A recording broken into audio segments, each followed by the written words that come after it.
It is common knowledge that the environment is being systematically destroyed by the people who inhabit it. A child can simply step outside the door to his New York apartment and have an asthma attack caused by nothing else but the impurity of the air he's breathing.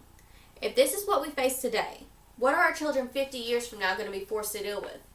The Environmental Protection Agency is charged with regulating businesses and individuals in regards to how they affect the environment. It is their responsibility to keep humans, animals, and plants healthy. However, there are some government officials that wish to see the EPA disbanded. I'm here to convince you to stand up and oppose such a ridiculous proposition. Government officials wish to disband the EPA at the expense of the health and well-being of America and the world. Due to regulations established by the EPA, CO2 emissions decreased 69% from 1980 to 2014. The Clean Air Act, established in 1970, is one of the regulations that helped make such a difference. The Clean Air Act regulates emissions of greenhouse gases from stationary and mobile sources. In May of 2010, the Clean Air Act was again amended to limit the largest greenhouse gas emitters. Such recent action by the agency shows that they are not a waste of funds and are by no means superfluous. Despite the improvement to the environmental consciousness seen in recent years, it is evident that there is still work to be done as pollution is still an active health concern.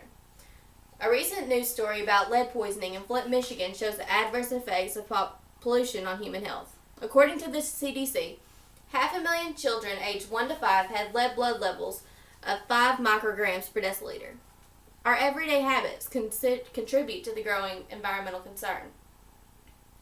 The EPA reports a recycling rate of 34.3% of the produced municipal solid waste. This is a number that could easily be increased by the efforts of everyday American people.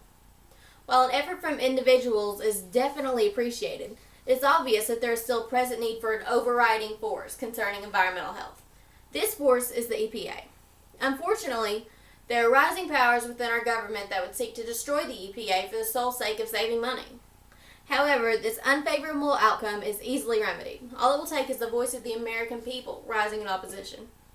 We've seen the positive outcomes of the EPA's work, yet the presidential candidate Donald Trump can still be cited as saying the EPA will be on the chopping block if he wins the presidency, because environmental protection is a waste of money.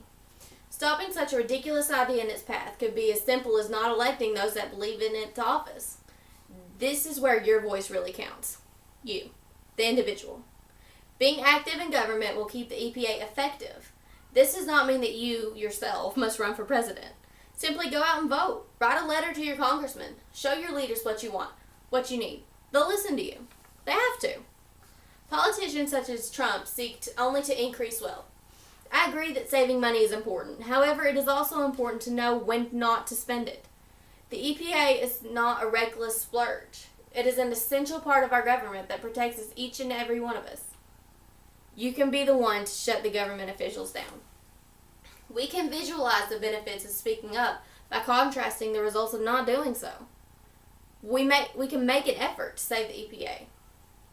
Continue to lower amount of VOCs in the atmosphere, down already 53% since 1980, thanks to the EPA.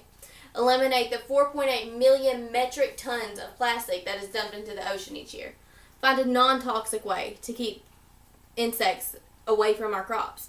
Or we can choose to sit quietly in a corner and let the EPA disappear. This allows the air to grow so toxic it is impossible to breathe unaided. Let the oceans become so filled with plastic and other garbage that sea life dies in heaps. Watch the land become so polluted the earth will not bear plant life. In conclusion, I would just like to leave you with a thought. This earth is a gift. The land and air provide what we need to survive on the most basic and extravagant of levels. 70% of your body is made up of the water that you see flowing through the streams. The destruction of any of these things means our own destruction. It is the job of the EPA to protect them, and thereby you. If you do not stand up to prevent the dismemberment of the EPA, then you are just as guilty as those that are actively tearing it apart. Don't be guilty of your own destruction. Fight for the continuation of the EPA.